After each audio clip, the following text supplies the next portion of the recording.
You fool! Warren is dead.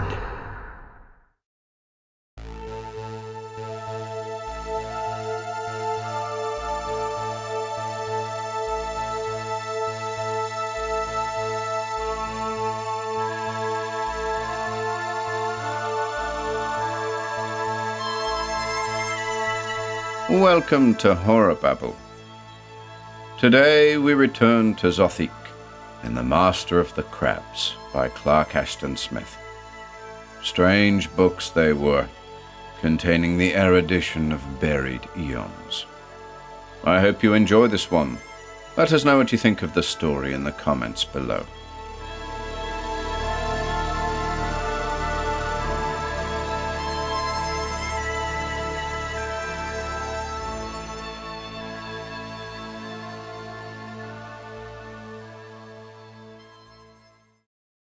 The Master of the Crabs by Clark Ashton Smith. I remember that I grumbled a little when Lumovics awakened me. The past evening had been a tedious one, with its unpleasant familiar vigil, during which I had nodded often. From sunfall till the setting of Scorpio, which occurred well after midnight at that season, it had been my duty to tend the gradual inspersation of a decoction of scarabs, much favoured by Lumovics in the compound of his most requested love potions. He had warned me often that this liquor must be thickened neither too slowly nor too rapidly, by maintaining an even fire in the athanor, and had cursed me more than once for spoiling it. Therefore I did not yield to my drowsiness till the decoction was safely decanted and strained thrice through the sieve of perforated shark skin. Taciturn beyond his wont, the master had retired early to his chamber. I knew that something troubled him, but was too tired for overmuch conjecture, and had not dared to question him. It seemed that I had not slept for more than the period of a few pulse beats, and here was the master thrusting the yellow-slotted eye of his lantern into my face and dragging me from the pallet. I knew that I should not sleep again that night, for the master wore his one-horned hat, and his cloak was girdled tightly about him, with the ancient Arthur depending from the girdle in its shagreen sheath that time and the hands of many magicians had blackened. "Abortion fathered by a sloth," he cried. "Suckling of a sow that has eaten mandragora. Would you slumber till doomsday? We must hurry. I have learned that Sarkand has procured the chart of Omvor, and has gone forth alone to the wharves. No doubt he means to embark in quest of the temple treasure. We must follow quickly, for much time has already been lost." I rose now without further demur, and dressed myself expeditiously, knowing well the urgency of this matter. Sarkand, who had but lately come to the city of Mirrorwain, had already made himself the most formidable of all my master's competitors. It was said that he was native to Nart, amid the sombre western ocean, having been begotten by a sorcerer of that isle on a woman of the black cannibals who dwell beyond its middle mountains. He combined his mother's savage nature with the dark necromantic craft of his father, and, moreover, had acquired much dubious knowledge and repute in his travels through Orient kingdoms before settling in Mirrorwain. The fabulous chart of Omvor, dating from lost ages, was a thing that many generations of wizards had dreamt to find. Omvor, an ancient pirate still renowned, had performed successfully a feat of impious rashness. Sailing up a closely guarded estuary by night with his small crew, disguised as priests in stolen temple barges, he had looted the fane of the moon god in Farad, and had carried away many of its virgins, together with gems, gold, altar vessels, talismans, phylacteries, and books of eldritch elder magic. These books were the gravest loss of all, since even the priests had never dared to copy them. They were unique and irreplaceable, containing the erudition of buried eons. Omvor's feat had given rise to many legends. He and his crew and the ravished virgins in 2 small brigantines had vanished ultimately amid the western seas. It was believed that they had been caught by the Black River, that terrible ocean stream which pours with an irresistible swiftening beyond Nart to the world's end. But before that final voyage, Umvor had lightened his vessels of the looted treasure, and had made a chart on which the location of its hiding place was indicated. This chart he had given to a former comrade who had grown too old for voyaging. No man had ever found the treasure, but it was said that the chart still existed throughout the centuries, hidden somewhere no less securely than the loot of the moon god's temple. Of late, there were rumors that some sailor, inheriting it from his fathers, had brought the map to Mirawain. Lumifix, through agents both human and preterhuman, had tried vainly to trace the sailor, knowing that Sarkand and the other wizards of the city were also seeking him. This much was known to me, and the master told me more, while, at his bidding, I collected hastily such provisions as were needed for a voyage of several days. "I had watched Sarkand like an osprey watching its nest," he said. "My familiars told me that he had found the chart's owner, and had hired some thief to steal it, but they could tell me little else. Even the eyes of my devil-cat, peering through his windows, were baffled by the cuttlefish darkness with which his magic surrounds him at will. Tonight I did a dangerous thing, since there was no other way. Drinking the juice of the purple dame, which induces profound trance, I projected my car into his elemental-guarded chamber. The elementals knew my presence. They gathered about me in shapes of fire and shadow, menacing me unspeakably. They opposed me. They drove me forth. But I had seen enough." The master paused, bidding me gird myself with a consecrated magic sword, similar to his own, but of less antiquity, which he had never before allowed me to wear. By this time I had gathered together the required provision of food and drink, storing it in a strong fish net that I could carry easily over my shoulder by the handle. The net was one that was used mainly for catching certain sea reptiles, from which Lumifix extracted a venom possessing unique virtue. It was not till we had locked all the portals and had plunged into the dark seaward winding streets that the master resumed his account. "A man was leaving Sarkand's chamber at the moment of my entrance. I saw him briefly, ere the black arras parted and closed, but I shall know him again.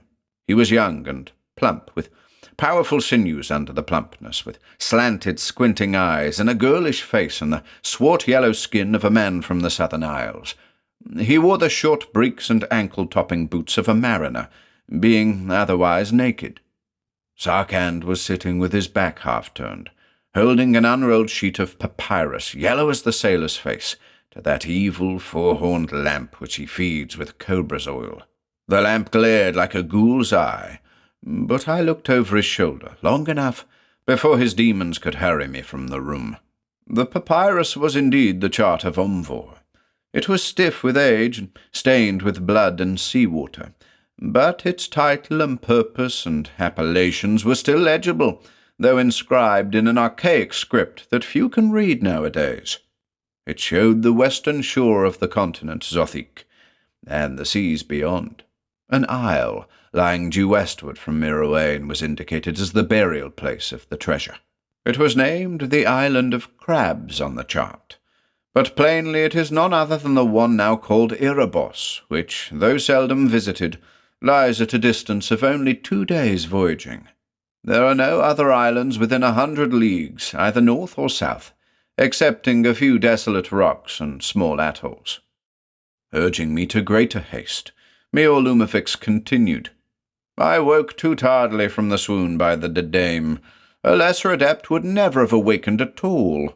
My familiars warned me that Sarkand had left his house a full hour ago. He was prepared for a journey and went wharfward. But we will overtake him. I think that he will go without companions to Erebos, desiring to keep the treasure wholly secret. He is indeed strong and terrible, but his demons are of a kind that cannot cross water, being entirely earthbound. He has left them behind with the moiety of his magic. Have no fear for the outcome." The wharves were still and almost deserted, except for a few sleeping sailors who had succumbed to the rank wine and arrack of the taverns. Under the late moon that had curved and sharpened to a slim scimitar, We unmoored our boat and pushed away, the master holding the tiller while I bent my shoulders to the broad-bladed oars. Thus we threaded the huddled maze of far-gathered ships, of xebecs and galleys, of river barges and scows and feluccas that thronged that immemorial harbour. The sluggish air, hardly stirring our tall lateen sail, was pregnant with sea smells, with the reek of laden fishing boats and the spices of exotic cargoes. None hailed us, and we heard only the calling of watchmen on shadowy decks, proclaiming the hour in outlandish tongues. Our boat, though small and open, was stoutly built of orient beefwood. Sharply prowed and deeply keeled, with high bulwarks, it had proven itself seaworthy even in tempests such as were not to be apprehended at this season. Blowing over Mirawain from fields and orchards and desert kingdoms, a wind freshened behind us as we cleared the harbour. It stiffened, till the sail bellied like a dragon's wing. The furrows of foam curved high beside our sharp prow, as we followed Capricornus down the west. Far out on the waters before us, in the dim moonlight, something seemed to move, to dance and waver like a phantom. Perhaps it was Sarkhan's boat, or another's. Doubtless the master also saw it, but he said only, "You may sleep now." So I, Manthar the apprentice, composed myself to slumber, while Miolumovic steered on, and the starry hooves and horns of the goat sank seaward. The sun was high above our stern when I awakened. The wind still blew, strong and favourable, driving us into the west with unabated speed. We had passed beyond sight of the shoreline of Zothique. The sky was void of clouds, the sea vacant of any sail, unrolling before us like a vast scroll of sombre azure, lined only with the shifting and fading foam crests. The day went by, ebbing beyond the still empty horizon, and night overtook us like the heaven-blotting purple sail of a god, sown with the signs and planets. The night too went over, and a second dawn. All this time, without sleeping, the master had steered the boat, with eyes peering implacably westward like those of an ocean hawk, and I wondered greatly at his endurance. Now for a while he slept, sitting upright at the helm, but it seemed that his eyes were still vigilant behind their lids, and his hand still held the rudder straight, without slackening. In a few hours, the master opened his eyes, but hardly stirred from the posture he maintained throughout. He had spoken little during our voyage. I did not question him, knowing that he would tell me whatever was needful at the due time. But I was full of curiosities, and was not without fear and doubt regarding Sarkhan, whose rumoured necromancies might well have dismayed others than a mere novice. I could surmise nothing of the master's thoughts, except that they concerned dark and esoteric matters. Having slept for the third time since our embarkment, I was roused by the master crying loudly. In the dimness of the third dawn, an island towered before us, impending with jagged cliffs and jutting crags, and barring the sea for several leagues to northward and southward. It was shaped somewhat like a monster facing north. Its head was a high-horned promontory, dipping a great griffin-like beak in the ocean. "This is Erebos," the master told me. "The sea is strong about it, with strange tides and perilous currents. There are no landing places on this side. We must not venture too close. We must round the northern headland. There is a small cove amid the western cliffs, entered only through a sea cavern. It is there that the treasure lies." We tacked northward slowly and deviously against the wind, at a distance of 3 or 4 bowshots from the island. All our seacraft was required to make progress, for the wind strengthened wildly, as if swollen by the breath of devils. Above its howling, we heard the surf's clamour upon those monstrous rocks that rose bare and gaunt from cerements of foam. "The isle is unpeopled," said Miolumovic. "It is shunned by sailors and even by the seafowl. Men say that the curse of the maritime gods was laid upon it long ago, forbidding it to any but the creatures of the submarine deep. Its coves and caverns are haunted by crabs and octopi, and perhaps by stranger things. We sailed on in a tedious serpentine course, beaten back at times or borne perilously shoreward by the shifting gusts that opposed us like evil demons. The sun climbed in the orient, shining starkly down on the desolation of crags and scarps that was Erebus. Still we tacked and veered, and I seemed to sense the beginning of a strange unease in the master. But of this, if such there was, his manner betrayed no sign. It was almost noon when we rounded at last the long beak of the northern promontory. There, when we turned southerly, the wind fell in a weird stillness, and the sea was miraculously calmed as if by wizard oils. Our sail hung limp and useless above mirror-like waters, in which it seemed that the boat's reflected image and ours, unbroken, moveless, might float forever amid the unchanging reflection of the monster-shapen isle. We both began to ply the oars, but even thus the boat crawled with a singular slowness. I observed the isle strictly as we passed along, noting several inlets where, to all appearance, a vessel could have landed readily. "There is much danger here," said Lumifix, without elucidating his statement. Again, as we continued, the cliffs became a wall that was broken only by rifts and chasms. They were crowned in places by a sparse, funereal-coloured vegetation that hardly served to soften their formidable aspect. High up in the clefted rocks, where it seemed that no natural tide or tempest could have flung them, I observed the scattered spars and timbers of antique vessels. "Row closer," enjoined the master. "We are nearing the cavern that leads to the hidden inlet." Even as we veered landward through the crystalline calm, there was a sudden seething and riffling about us, as if some monster had risen beneath. The boat began to shoot with plummet-like speed toward the cliffs, the sea foaming and streaming all around us as though some kraken were dragging us to its caverned lair. Borne like a leaf on a cataract, we toiled vainly with straining oars against the ineluctable current. Heaving higher momentarily, the cliffs seemed to shear the heavens above us, unscalable, without ledge or foothold. Then, in the sheer wall, appeared the low, broad arch of a cavern mouth that we had not discerned heretofore, toward which the boat was drawn with dreadful swiftness. "It is the entrance," cried the master, "but some wizard tide has flooded it." We shipped our useless oars and crouched down behind the thwarts as we neared the opening, for it seemed that the lowness of the arch would afford bare passage to our high-built prow. There was no time to unstep the mast, which broke instantly like a reed as we raced on without slackening into blind, torrential darkness.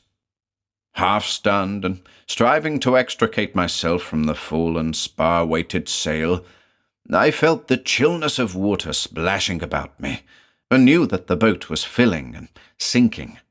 A moment more, and the water was in my ears and eyes and nostrils, but even as I sank and drowned, there was still the sense of swift, onward motion. Then it seemed dimly that arms were round me in the strangling darkness, and I rose suddenly, choking and gasping and spewing, into sunlight. When I had rid my lungs of the brine and regained my senses more fully, I found that Lumifix and I were floating in a small haven, shaped like a half-moon, and surrounded by crags and pinnacles of sullen-coloured rock. Close by, in a sheer straight wall, was the inner mouth of the cavern through which the mysterious current had carried us, with faint ripples spreading around it and fading away into water smooth and green as a platter of jade. Opposite, on the haven's farther side, was the long curve of a shelving beach strewn with boulders and driftwood. A boat resembling ours, with an unshipped mast and a furled sail the colour of fresh blood, was moored to the beach.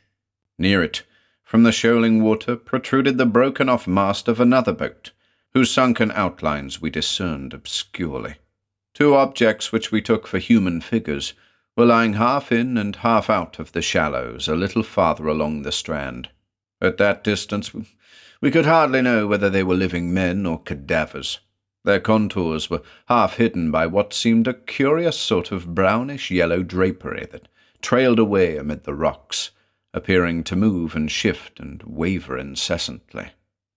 "There is mystery here," said Muir Lumavix in a low voice. "We must proceed with care and circumspection." We swam ashore at the near end of the beach, where it narrowed like the tip of a crescent moon to meet the sea-wall. Taking his Arthur from its sheath, the master wiped it dry with the hem of his cloak, bidding me do likewise with my own weapon, lest the brine corrode it. Then, hiding the wizard blades beneath our raiment, we followed the broadening beach toward the moored boat and the two reclining figures. "This is indeed the place of Umvor's chart," observed the master. "The boat with the blood-red sail belongs to Sarkand. No doubt he has found the cave, which lies hidden somewhere among the rocks. But who are these others? I do not think that they came with Sarkand." As we neared the figures, the appearance of a yellowish-brown drapery that covered them resolved itself in its true nature. It consisted of a great number of crabs, who were crawling over their half-submerged bodies and running to and fro behind a heap of immense boulders. We went forward and stooped over the bodies, from which the crabs were busily detaching morsels of bloody flesh. One of the bodies lay on its face, the other stared with half-eaten features at the sun. Their skin, or what remained of it, was a swarthy yellow. Both were clad in short purple breeks and sailor's boots, being otherwise naked. "What hellishness is this?" inquired the master. "These men are but newly dead, and already the crabs rend them. Such creatures are wont to wait for the softening of decomposition, and look, they do not even devour the morsels they have torn, but bear them away." This indeed was true, for I saw now that a constant procession of crabs departed from the bodies, each carrying a shred of flesh, to vanish beyond the rocks, while another procession came, or perhaps returned, with empty pincers. "I think," said Muir Lumavix, "that the man with the upturned face is the sailor that I saw leaving Sarkand's room, the thief who had stolen the chart for Sarkand from its owner." In my horror and disgust, I had picked up a fragment of rock, and was about to crush some of the hideously laden crabs as they crawled away from the corpses. "Nay," the master stayed me. "Let us follow them."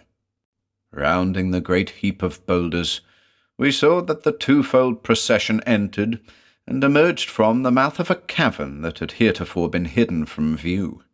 With hands tightening on the hilts of our Arthur-mace, we went cautiously and circumspectly toward the cavern, and paused a little short of its entrance. From this vantage, however, nothing was visible within, except the lines of crawling crabs. "Enter!" cried a sonorous voice that seemed to prolong and repeat the word in far-receding reverberations, like the voice of a ghoul echoing in some profound sepulchral vault. The voice was that of the sorcerer Sarkand. The master looked at me, with whole volumes of warning in his narrowed eyes, and we entered the cavern. The place was high-domed and of indeterminable extent. Light was afforded by a great rift in the vault above, through which, at this hour, the direct rays of the sun slanted in, falling goldenly on the cavern's foreground, and tipping with light the great fangs of stalactites and stalagmites in the gloom beyond. At one side was a pool of water, fed by a thin rill from a spring that dripped somewhere in the darkness. With the shafted splendour shining full upon him, Sarkand reposed half-sitting, half-recumbent, with his back against an open chest of age-darkened bronze. His huge, ebon-black body, powerfully muscled, though inclining toward corpulence, was nude except for a necklace of rubies, each the size of a plover's egg that depended about his throat. His crimson sarong, strangely tattered, bared his legs as they lay outstretched amid the cavern's rubble. The right leg had manifestly been broken somewhere below the knee, for it was rudely bound with splints of driftwood and strips torn from the sarong. Sarkhan's cloak of lazuli-coloured silk was outspread beside him.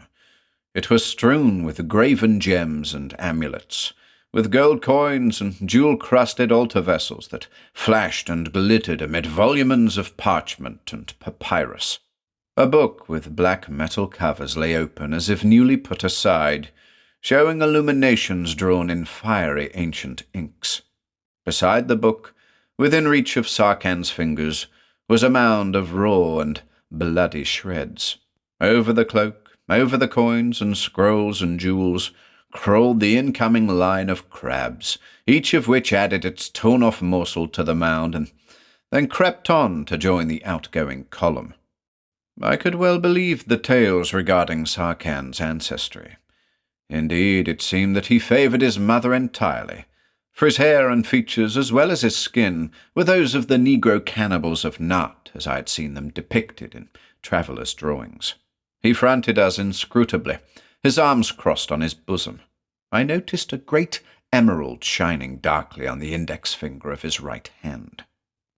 "I knew that you would follow me," he said, "even as I knew that the thief and his companion would follow. All of you have thought to slay me and take the treasure. It is true that I have suffered an injury. A fragment of loosened rock fell from the cavern roof, breaking my leg as I bent over to inspect the treasures in the open chest. I must lie here till the bone is knit. In the meanwhile I am well armed, and well served and guarded." "We came to take the treasure," replied Mule Lumavix directly. "I had thought to slay you, but only in fair combat, man to man and wizard to wizard, with none but my neophyte Manthar and the rocks of Erebos for witness. Aye, and your neophyte is also armed with an athame. However, it matters little. I shall feast on your liver, Mule Lumavix, and wax stronger by such power of sorcery as was yours." This the master appeared to disregard. "What foulness have you conjured now?" he inquired sharply, pointing to the crabs who were still depositing their morsels on the grisly mound. Sarkhan held aloft the hand on whose index finger gleamed the immense emerald, set, as we now perceived, in a ring that was wrought with the tentacles of a kraken clasping the orb-like gem. "I found this ring amid the treasure," he boasted. "It was closed in a cylinder of unknown metal, together with a scroll that informed me of the ring's uses and its mighty magic. It is the signet ring of Basatan, the sea god. He who looks long and deeply into the emerald may behold distant scenes and happenings at will. He who wears the ring can exert control over the winds and currents of the sea, and over the sea's creatures by describing certain signs in air with his finger." While Sarkhan spoke, it seemed that the green jewel brightened and darkened and deepened strangely, like a tiny window with all the sea's mystery and immensity lying beyond. Enthralled and entranced, I forgot the circumstances of our situation, for the jewel swelled upon my vision, blotting from view the black fingers of Sarkhan, with a swirling as of tides and of shadowy fins and tentacles far down in its glimmering greenness. "Beware, Manthar," the master murmured in my ear. "We face a dreadful magic, and must retain the command of all our faculties. Avert your eyes from the emerald." I obeyed the dimly heard whisper. The vision dwindled away, vanishing swiftly, and the form and features of Sarkhan returned. His lubber lips were curved in a broad, sardonic grin, showing his strong white teeth that were pointed like those of a shark. He dropped the huge hand that wore the signet of Basatan, plunging it into the chest behind him, and bringing it forth filled with many-tinted gems, with pearls, opals, sapphires, bloodstones, diamonds, chatoyants. These he let dribble in a flashing rill from his fingers, as he resumed his peroration. "I preceded you to Erebos by many hours. It was known to me that the outer cavern could be entered safely only at low tide, with an unstepped mast.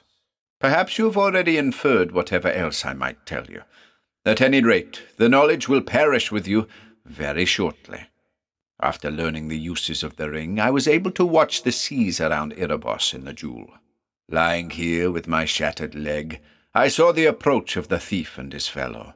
I called up the sea current by which their boat was drawn into the flooded cavern. Sinking swiftly, they would have swum ashore, but at my command the crabs in the haven drew them under and drowned them, letting the tide beach their corpses later.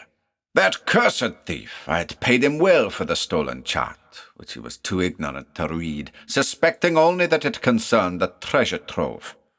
Still later I trapped you in the same fashion, after delaying you a while with contrary winds and an adverse calm. I have preserved you, however, for another doom than drowning." The voice of the necromancer sank away in profound echoes, leaving a silence fraught with insufferable suspense. It seemed that we stood amid the gaping of undiscovered gulfs, in a place of awful darkness, lit only by the eyes of Sarkand and the ring's talismanic jewel. The spell that had fallen upon me was broken by the cold, ironic tones of the master. "Sarkand, there is another sorcery that you have not mentioned." Sarkand's laughter was like the sound of a mounting surf. "I follow the custom of my mother's people, and the crabs serve me with that which I require, summoned and constrained by the sea god's ring." So saying, he raised his hand and described a peculiar sign with the index finger, on which the ring flashed like a circling orb. The double column of crabs suspended their crawling for a moment. Then, moved as if by a single impulse, they began to scuttle toward us, while others appeared from the cavern's entrance and from its inner recesses to swell their rapidly growing numbers. They surged upon us with a speed beyond belief, assailing our ankles and shins with their knife-sharp pincers as if animated by demons. I stooped over, striking and thrusting with my athame, but the few that I crushed in this manner were replaced by scores, while others, catching the hem of my cloak, began to climb it from behind and weigh it down. Thus encumbered, I lost my footing on the slippery ground and fell backward amid the scuttling multitude. Lying there while the crabs poured over me like a seething wave, I saw the master shed his burdened cloak and cast it aside. Then, while the spell-drawn army still besieged him, climbing upon each other's backs and scaling his very knees and thighs, he hurled his athame with a strange, circular motion at the upraised arm of Sarkand. Straightly the blade flew, revolving like a disk of brightness, and the hand of the black necromancer was sundered cleanly at the wrist, and the ring flashed on its index finger like a falling star as it fell groundward. Blood spouted in a fountain from the handless wrist, while Sarkand sat as in a stupor, maintaining for a brief instant the gesture of his conjuration. Then his arm dropped to his side, and the blood rilled out upon the littered cloak, spreading swiftly amid the gems and coins and volumens, and staining the mound of crab-deposited morsels. As if the arm's movement had been another signal, the crabs fell away from the master and myself, and swarmed in a long, innumerable tide toward Sarkand. They covered his legs, they climbed his great torso, they scrambled for place on his escaladed shoulders. He tore them away with his one hand, roaring terrible curses and imprecations that rolled in countless echoes throughout the cavern. But the crabs still assailed him as if driven by some demoniac frenzy, and blood trickled forth more and more copiously from the small wounds they had made, to suffuse their pincers and streak their shells with broadening rillets of crimson. It seemed that long hours went by, while the master and I stood watching. At last, the prostrate thing that was Sarkand had ceased to heave and toss under the living shroud that enswathed it.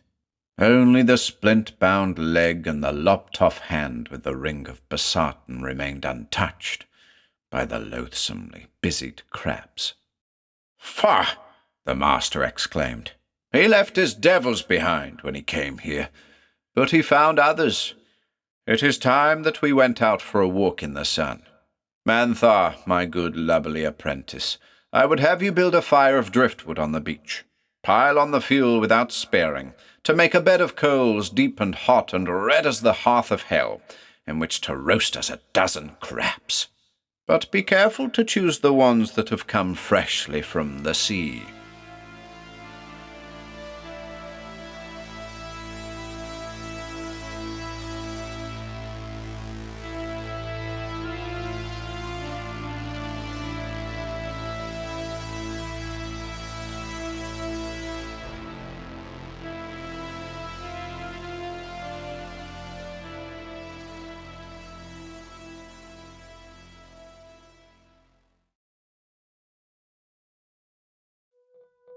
If you enjoyed listening today, be sure to subscribe to the channel by hitting the red subscribe button below. After doing so, click the bell icon next to the subscribe button to receive new content notifications. If you'd like to support our work and receive exclusive perks, consider becoming a channel member by clicking the join button below. To support us in other ways, see the video description for links to our Bandcamp and Patreon pages, and further information relating to our releases on Audible, iTunes, and Spotify. And until next time.